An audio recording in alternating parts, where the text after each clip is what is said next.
Welcome back everybody, Automotive Inc. Today we're doing an easy LED swap. So if you have a 2007 to 2013 Chevy GM truck with these puddle lamps, we're going to swap it out. As you can see right here, it's got the nice little incandescent walk-up light. We're going to swap that with an LED. Now you're only going to need, I usually tell you don't use metal products on plastic. However, just take your time, be careful.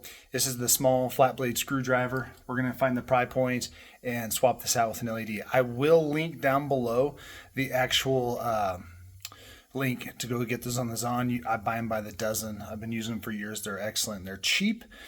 And don't forget to subscribe, please. All right, let's get to it. All right, so up here on the bulb or the light itself, there is a little pry point. All you're going to do is pop that down. As it starts coming down, pull it towards the truck right there and let it hang down. From there, it's just a little plastic casing. The light just pulls out.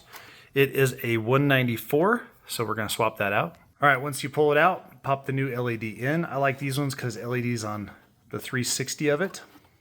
Then all you do is push it back in.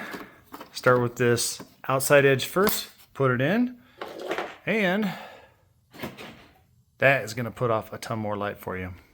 I'm always about saving you guys money. I like light outside at night and as you approach, and this is super easy, super simple. These 194 bulbs, again, have lasted me for years. They're cheap, and if you ever had one you saw go out, which I haven't, you're going to have extras because they come in a bunch. And it is the same bulb that you'll put in your license plate lamp if you need to do that. I'll do a video later on that, but not today. Catch you on the next one.